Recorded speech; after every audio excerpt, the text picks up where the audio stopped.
Welcome back, everyone, to Open Line. We are talking about Roe versus Wade, and what we are talking about is the history of it and where we might go from here should that leaked opinion become law.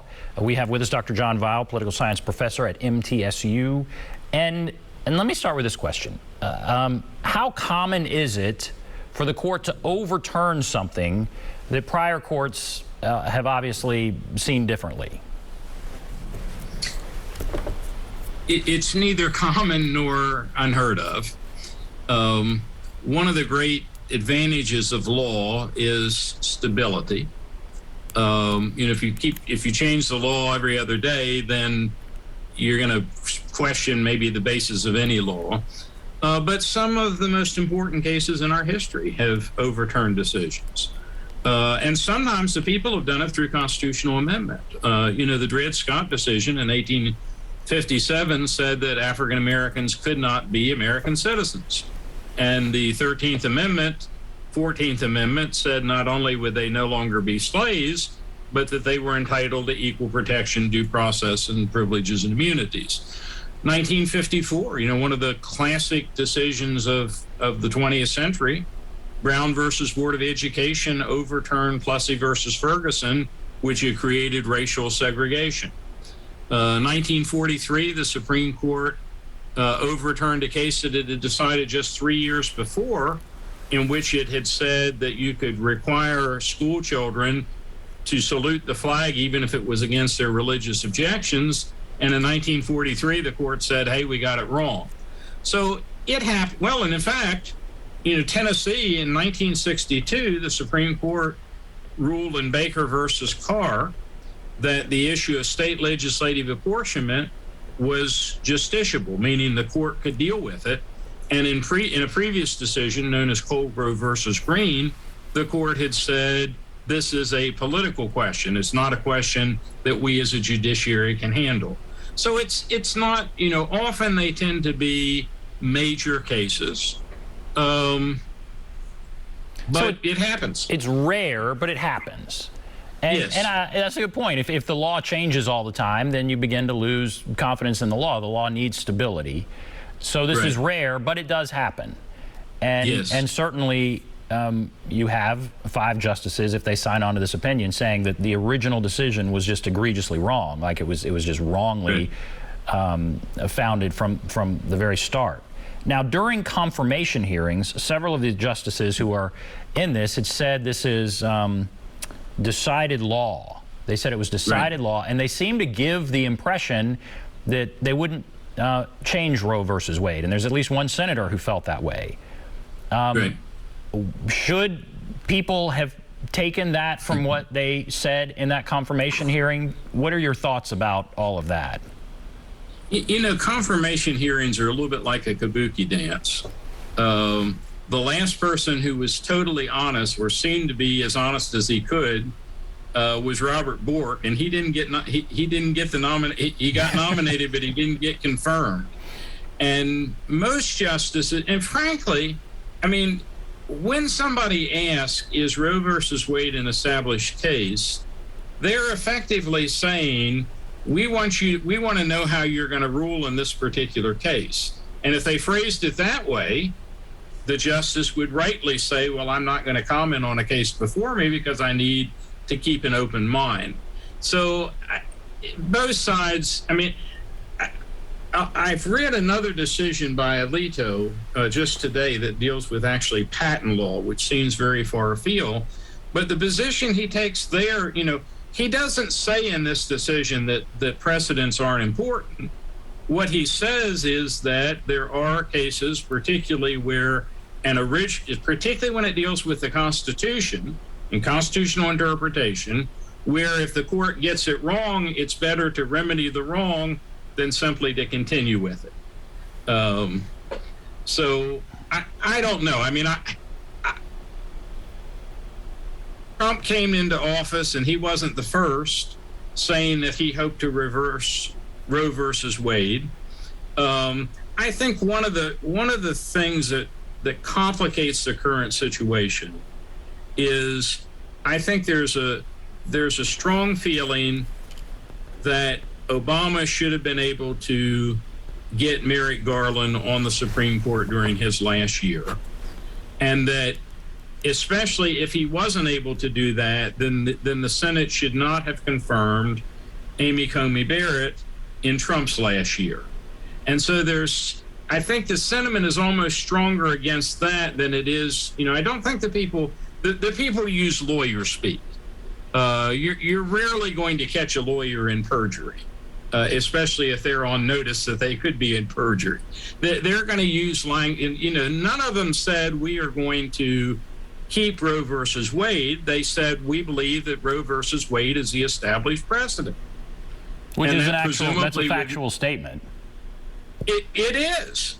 And, I think there is an indication that Alito believes that, when you write a 98-page decision, that indicates that you believe there's at least a strong enough presumption for precedent that to overturn it, you better get some pretty good reasons for doing so. And I think that's, basically what happened. Interesting. Let's go to Mary Helen. Hello, Mary Helen. Well, hello, y'all. If you can bear with me here a second, I promise I won't go protest out front of your house, Mr. Hall.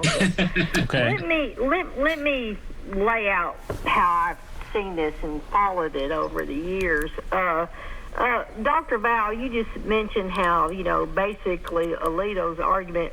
I've read kind of most of it, and I just started having a problem with his congruence. Now, he's the expert. He's a Supreme Court justice, and he's not the one that's a handmaiden. So, I'll have to go with his expertise. But I'm just reading it for myself because, I got an education in this country and was told that I could read a novel and get what I get from it, and also read my Bible and get what I get from it. I think Martin Luther settled that for us back in the day.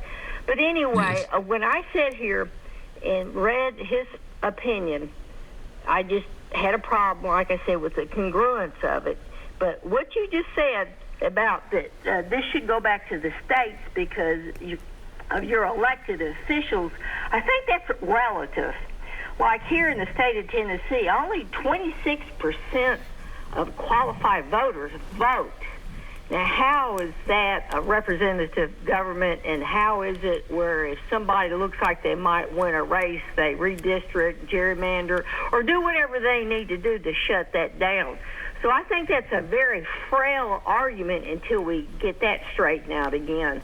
And when it comes down to talking about the rights, how you cited the privacy right and different things, I saw that going away 40 years ago. And I told people with the telemarketing thing, when they were allowed to do that, that was a start. And when they asked Reagan about telemarketers, his response was, and I quote, "Their right to make money trumps your right to privacy," end quote. So right there, I knew something was up, and I watched him chip away when it comes to your identity being stolen, your credit cards, all this, and that's laid to the states. And only a couple of states have state laws required to notify you now your privacy, your identity's been stolen, okay? So let's go to Alito. Okay, all right. He's a Federalist, okay? Right. The Federalist, now this is how I learned it. The Federalist had no need or desire to grant any constitutional rights other than the bare bones Constitution.